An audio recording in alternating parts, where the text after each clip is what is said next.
What's good, everybody?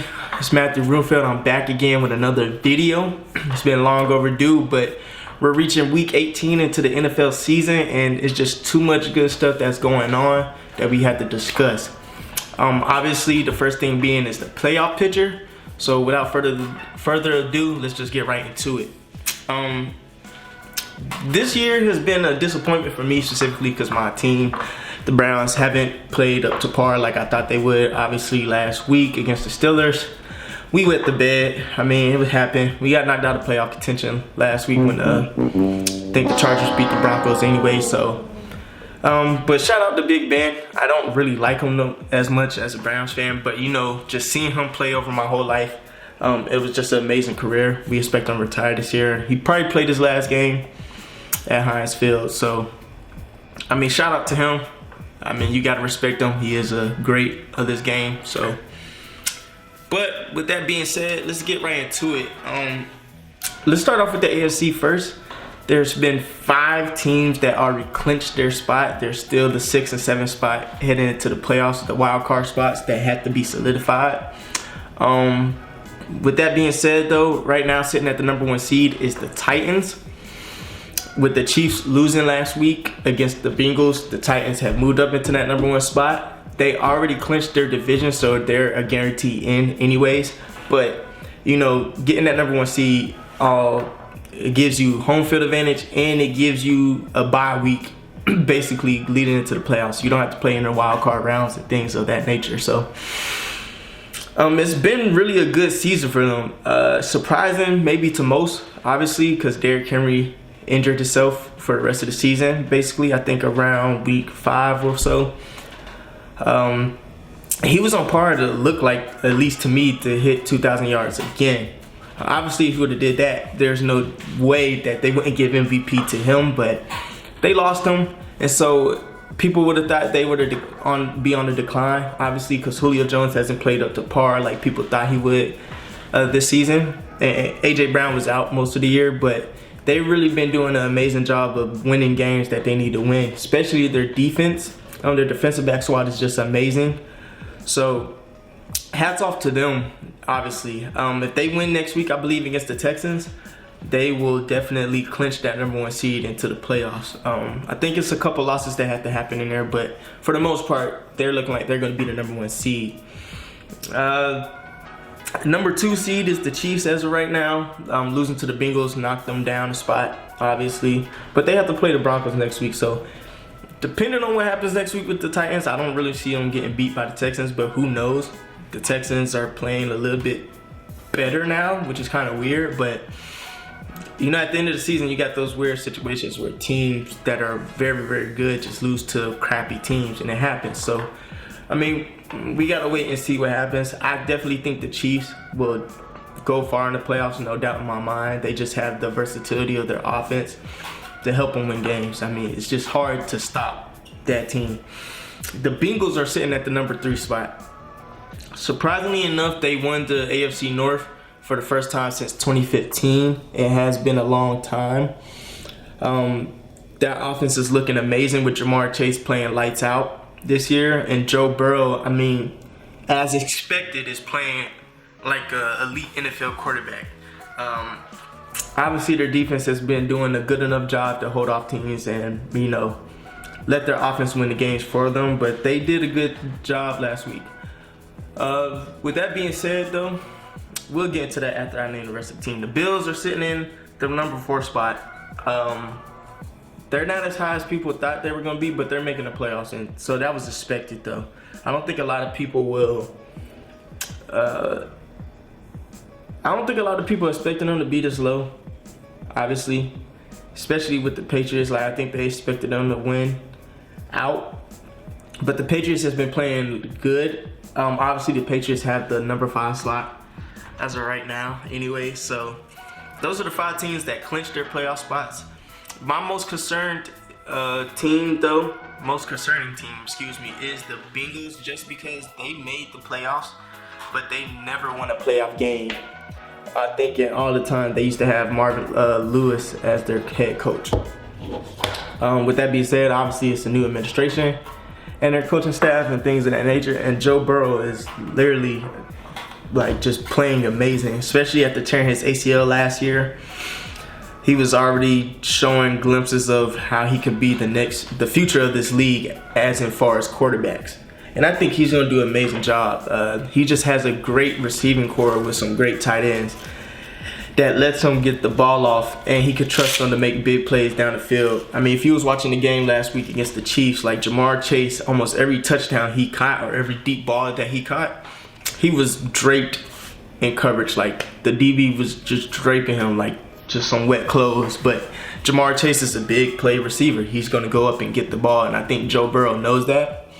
So it's going to be interesting to see how they'll fare in the playoffs against better defenses, such as the Patriots, whatever. And obviously, when you get into the last two teams that are sitting in the 6 and 7 spot for right now, it's definitely going to be interesting. The last two teams that are right now in the 6 and 7 spot are the Colts and the Chargers. On the bubble, realistically, the only team that's on the bubble and has a really good chance of making the playoffs if they win next week is the Raiders. Now, with the Colts, they could have solidified their spot last week into the playoffs. They could have been that 6 seed team, but they lost to the Raiders 23-20. That was a very huge game for them to win. Obviously, Jonathan Taylor for the Colts has been playing lights out as well. Really been carrying the team on his back. Carson Wentz has been up and down and things of that nature, but Jonathan Taylor has really carried out. And their defense, obviously led by Darius Leonard and fellow company, like they've just been playing amazing. With that being said, they can solidify their spot next week with a win against the Jags. Like, so all they have to do is win and they're in. But like I said, teams that are very horrible for some reason could turn on that switch just to win one game at the end of the season and spoil hopes for another team just to get in the playoffs, especially a division rival.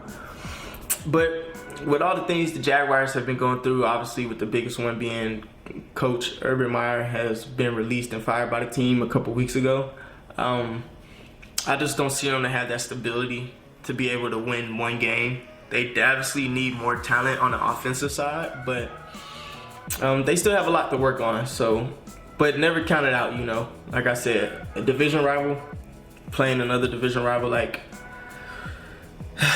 they can always pull out and win the game. The last team in the 7th spot right now is the Chargers, which they're in a tough situation. They have to play the Raiders in Week 18, and that game is really a win in the end. The Raiders are sitting at, I think, 9-7. The Chargers are sitting around that same record. So that's going to be probably the most watched game in America coming up on Sunday. In my opinion, I think the Chargers will win that game easily just because of the offensive talent and the explosiveness that they have. Playing the spread, Justin Herbert has a big arm, and he has receivers that, such as Mike Williams and Keenan Allen, that can make plays. And they're definitely Pro Bowl type receivers. And so the Raiders, they definitely did amazing at the beginning of the season. I mean, it was talks of Derek Carr becoming the MVP, but with that being said, I just don't see them to have the consistency or their defense just to put up and sustain a long game against the Chargers. I mean, the Chargers already put up 30 plus or 40 points once this season on a comeback win against the Browns. I hate to say it, but it's true. And so I just think they're the better team out of the two. But like I said, it's a win and end situation. Tensions are high. It's a division rival game. So who knows what could happen, but that's just my assumption. The Steelers and the Ravens are both on a bubble. I think they both have like a 8% to a 15% chance of making the playoffs, but it's just a lot of things that would need to happen for them to win, to get in, and they both have to play each other. And realistically, like, the Steelers did show their worth at Heinz Field, which was possibly Big Ben's last game, but the Ravens are a whole different team, excuse me. I don't know if Lamar Jackson is going to be able to play next week. We'll see about that, but they're really just playing for scraps, hopeful scraps, and I just don't see them realistically getting that last spot, that 7th seed to get in. So, and my prediction at the beginning of the year was that there was going to be 2 AFC North teams in the playoffs. Obviously, that didn't happen. And it was going to be an AFC North team that would beat the Chiefs in the AFC Championship, because I still have the Chiefs making it to the AFC Championship just because they have so many different ways of scoring. They can score on the run with Edwards-Helaire, obviously, and Williams, but also the fact that they can throw the ball just as good or even better with Tyreek Hill and Travis Kelce, who are arguably going to be in the Hall of Fame. Like, they're legends, don't get me wrong. I believe they're both going to make the Hall of Fame when their careers are done and over with, even though they're this early in their career. And Patrick Mahomes just played in these moments for almost his whole career, that he knows how it feels like. He knows it's a different level when you get in the playoffs and you just have to turn it up a notch. And that's the team to beat still. The Titans, not so much, just because without Derrick Henry, they only have one option of winning, and that's just by throwing the ball. A.J. Brown definitely has proven that he is reliable and legit, especially against the game in the 49ers they played a couple weeks ago. But playing a team like the Patriots, where Bill Belichick is that type of defensive mind that will shut down your best option of winning ball games and will make you, he has the confidence to say, like, look, you're gonna beat me another way. You're not gonna beat me the best way that you can. Like, your best assets, I'm gonna shut that down completely, and we're gonna duel it out, you know, on your second option. And so I think that's things that people have to look forward to, or look out for. And I think the Chiefs have multiple options, so they be like, look, shut down our pass, whatever. You really can't shut down their pass. I mean, they're just that good, but you can shut down our pass, you can win on the road, or they're just gonna find ways to get out with them and to make plays. I definitely do have the Chiefs as a prediction to make it into the AFC Championship game. I don't know who would face them. That's still a tough choice, but if I had to go with a team off the rip, it would either probably be the Bills or the Patriots, just because of that experience. I don't think the Titans have the depth to last multiple games in a row. I mean, they will miss that bye, but I think that kind of hurts them in the long run. It gives another team to prepare more. They definitely have, they definitely have longer to prepare for a team, but I just don't think they have the depth to win. And Ryan Tannehill, even though he's a decent average quarterback, I think you have to just play at an exceptional level, but we'll have to wait and see. But I do have the Chiefs making it to the AFC Championship again. It will be exciting to see what the Chargers and the Raiders will do. Like I said, I like the Chargers usually winning that game, but we'll have to wait and see. Now, there's 16, which is crazy. That are the best right at the spot. Two of them being for NFC East, which is weird. So, I mean, NFC East has been known as trash can of the league for years. But they have two teams that are already close to the spot to the playoffs. The season goes, the Packers are obviously number one. They played exceptional year in, year out. This is their second consecutive year. That they made the locked down the number one seed. I definitely see them going to the NFC Championship game. But one thing the Packers have to worry about is that they haven't, the amount of times that they made the NFC Championship game, which I think I mentioned in my last video, they made it like 10 out of the last 12 years. Or 14 years, something like that, to the NFC Championship, but they don't have the Super Bowl appearances, nor do they have the Super Bowl rings to show that they're that type of team that can win at that next level. And so I think that's something that will hinder them a little bit. Like, you have to kind of watch out for. I don't think it's going to be surprising to see them in the NFC Championship game, but I don't think people are going to take it as serious. You know, they still might not be confident that they'll win to get into the Super Bowl, depending on who they play. Next is the Rams. They definitely have been a great team this year, obviously with the addition of Odell Beckham Jr. Just, open up their field, like, their chances of winning and scoring just wide out. Like, I mean, he's obviously found a new pulse being with them. Obviously with the Browns previously, it just didn't work out for him, and people thought he might have been washed up. But going to the Rams, it proved out to be good for him. Honestly, we can't forget about Cooper Kupp. Like, he's been playing the best, probably having the best year out of a receiver that we've seen so far in the modern era. I mean, he's just playing on another level. Obviously, he's been a good receiver, and we've seen that time and time again, but it takes that next type of level that a player has to hit for them to be really a contributing factor for their team. And Cooper Kupp has done that. Obviously, they lost Robert Woods. They gave up Deshaun Jackson, which people would have thought, like, dang, they just lost all their offensive power. They had some injuries at running back, but Sonny Michel has been proven to say, like, hey, I can get the job done if my number is called on. Obviously, Matthew Stafford being on the team too as well has been, like, very, very good for them. I mean, he took that team to the next level like this, and I think they're easily back to the Super Bowl contender team that they were a couple years ago. And I think they have a good chance of probably making it the NFC Championship. The number 3 seed team is the Bucks. Obviously, everybody's seen what happened last week with the Bucks. I mean, it's not surprising. It's surprising to some, it's surprising to not. We're gonna get into that later, but they're still winning the damn thing. Like, I mean, when you got number 12, the legendary, probably the greatest quarterback of all time, the greatest football player of all time, arguably, and Tom Brady, you never count that team out. And he's been getting it done. They lost Chris Godwin to injuries for a couple games. Like, Mike Evans is really banged up. Gronkowski also as well is a little bit banged up. But, I mean, he's still getting the job done with second string receivers, and it's not surprising to see that out of Tom Brady because he's been playing without talent almost his whole career. I'm not going to say without talent, but he hasn't had the level of talent that we would like to see. And he's won 7 championships with teams like that. So, I mean, you can't never count them out, but it's going to be interesting to see what they'll do in the playoffs when they're down that bad.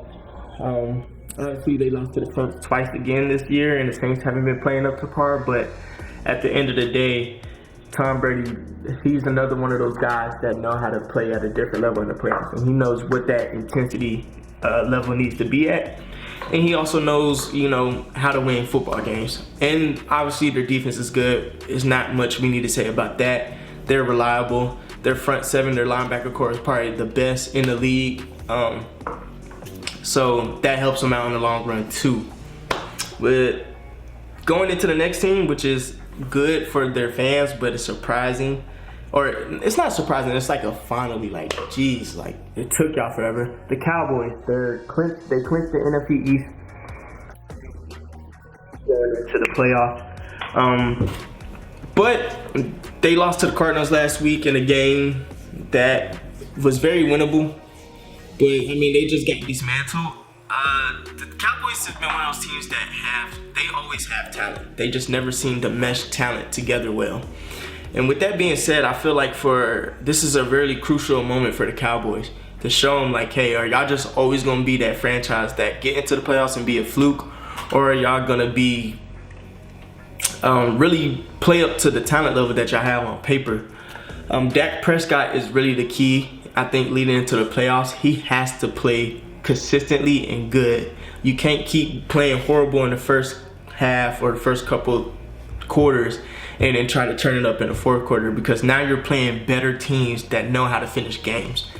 You have to know how to play well throughout the games, and Dak Prescott has been making good passes lately. He's been a little bit inaccurate.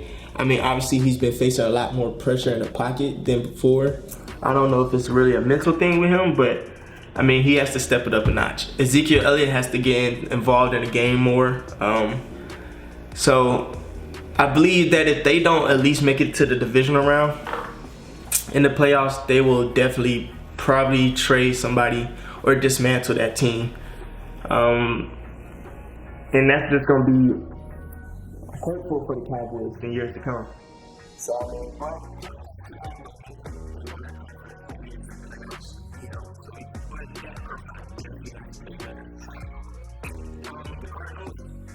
they're the next team that's getting into the playoffs.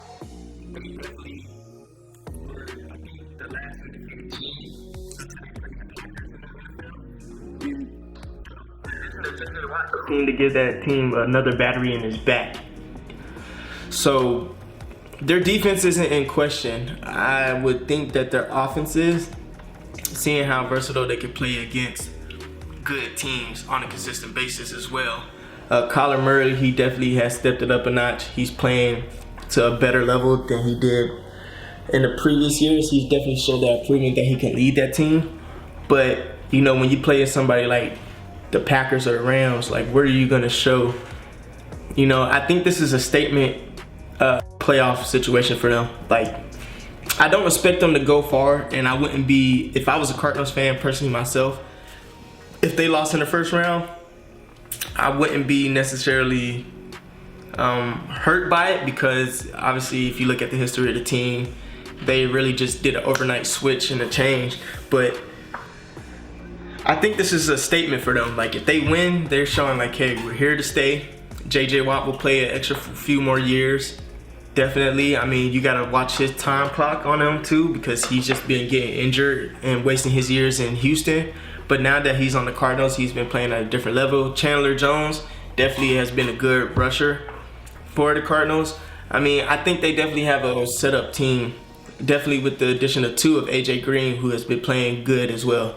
So, and obviously, no, we don't need to say more about DeAndre Hopkins. We know what he can do.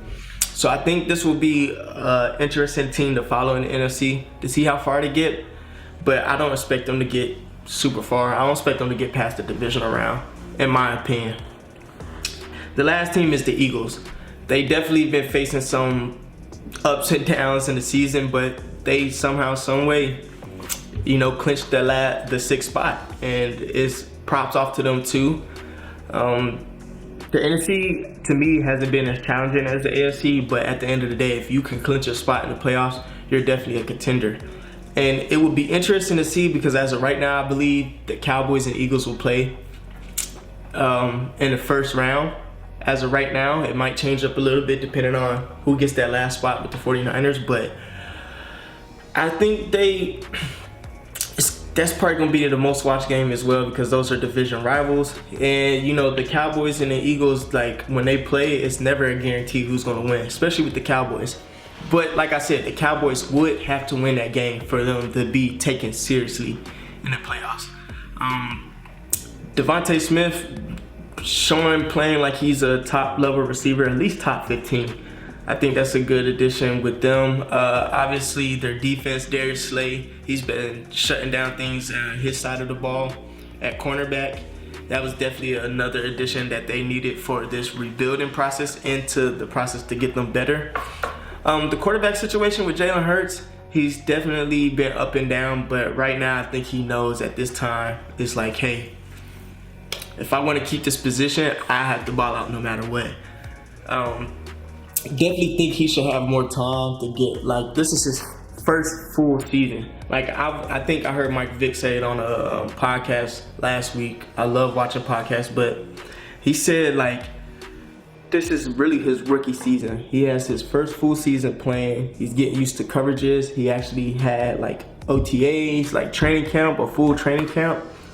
And it's showing that Jalen Hurts definitely has that X factor in him, like that primetime factor. Like, you know, when things are getting hard, we're going to find a way to win. And I think that this will be his time to show, like, hey, I can lead this franchise into another level. I mean, he might have already solidified his spot, but playing behind Gardner Minshew, who helped them win the game against the Jets when they benched Jalen Hurts, I think he definitely has a lot of pressure behind him. But I have confidence in Jalen Hurts. I don't see them making it past the wild card round, for sure not. But, you know, if they do, hey, Jalen Hurts is going to get that starting spot next year. So that's no doubt about that. The last team that is sitting at that 7th spot are the 49ers, and on the bubble is the Saints. I mean, realistically, the Saints, they have to play the Falcons next week. They definitely will win that game. The 49ers will definitely probably lose against the Rams next week. But I don't see that playoff picture changing. I'm just going to automatically assume that the 49ers will get that last spot. For a team that made it to the Super Bowl 2 years ago, and for them to fall off like this is kind of weird. I mean, injuries did hurt them, but now with Nick Bosa back, their defense is playing decently or excuse me, not decently, but they're playing average. Like their defensive back squad is something to worry about because the Titans just picked them apart. And if you're getting picked apart by the Titans, who's average passing team, you have to worry about when you playing teams like the Rams, essentially, you know, and a lot is going to show next week. I mean, the 49ers already beat them in the first showing they had against them early on in the season. I think that was Odell's first game, but they have experience. Like Odell, I mean, even though he has to show what he does in the playoffs because he hasn't done fairly well. I think he only made the playoffs a couple times in his career, maybe even once. But Matthew Stafford is an elite level quarterback. He knows what he's going to do. Cooper Kupp is going to come at you full speed. Josh Norman and company has to play better. You can't always rely on that front seven because, I mean, the Rams are just going to sit there and give Matthew Stafford enough time in pocket to just burn you deep. So maybe next week will show what type of team and what type of mentality the 49ers will have going into next week. I'm just very, very concerned about their defensive play against the pass just because the Titans just really picked them apart and had their way. So maybe Nick Bosa and the front seven had to give more pressure on Matthew Stafford to see how he's going to play as well. Because, I mean, Matthew Stafford has to show what he can do in the playoffs. Being with the Detroit Lions, he hasn't had many opportunities to get to the playoffs. So that's going to be interesting.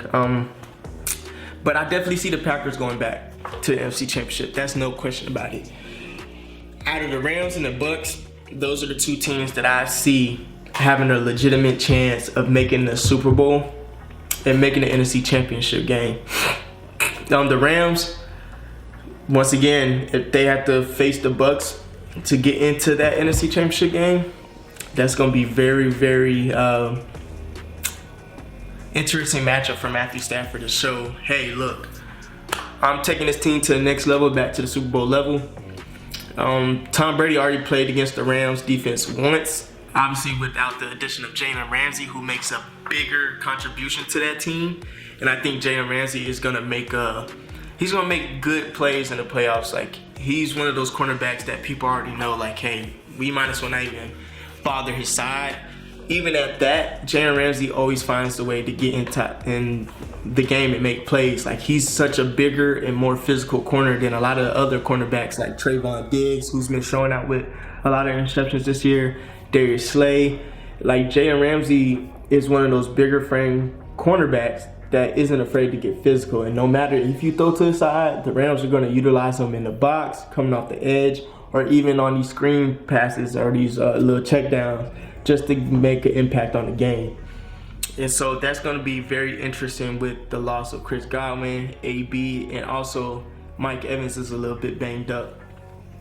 That would be an interesting matchup. So, I have either one of those two teams making the NFC Championship.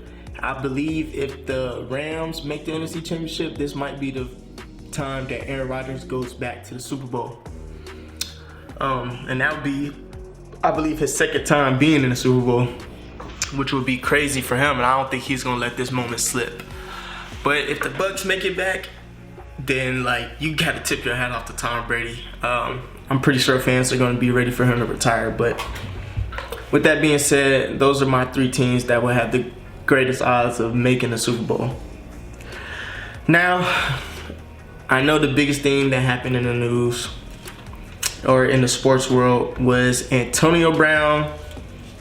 Whatever you want to call it, he has a breakdown, meltdown, he has a tantrum, and he takes off his shoulder pads, his shirt. He basically strips down to just his pants and he walks off the field. And if you want to call it quitting on the team, you can call it. I mean, legitimately looking from the outside in, that's what it is. If you really look at the situation, I know that there's been a lot of speculation that he might have felt that he was hurt. Bruce Arians really didn't mention that too much. He just told him to get back in the game, and Antonio Brown didn't want to get back in the game. This hurts the Bucks' chances tremendously because Antonio Brown is a legendary receiver. He knows how to play the game hard. He's going to catch the ball and make plays when he wants to and when he needs to. But with that being said, they haven't released him yet, and I don't know why. Maybe because all the legal issues that may arise, like injury grievance, could be filed against the Buccaneers if it was to come out as a fact that Antonio Brown did feel hurt. Even though there's certain protocols, and the medical staff for the Buccaneers haven't mentioned anything about Antonio Brown mentioning he was hurt and he didn't want to go back into the game. Or maybe just they don't want other teams to pick him up or whatever. I don't think he would be picked up after this. I think his image is tarnished, which is unfortunate to hear. But I know for a fact, even though Antonio Brown is looking like the suspect here and looking like the evil guy, once again, he does have a history of these things. But the NFL has they have a pattern too of dealing with receivers that have bigger personalities. Like, they try to villainize Terrell Owens, they try to villainize Chad Ochocinco. And they also, the situation with Earl Thomas as well, where he was in Seattle and he was looking out for his best interest as a player, and he ends up playing and gets hurt, and now the Seahawks ended up releasing him, which he knew that was going to happen. So, like, teams really don't care about the best interest of players as they would like to make it seem.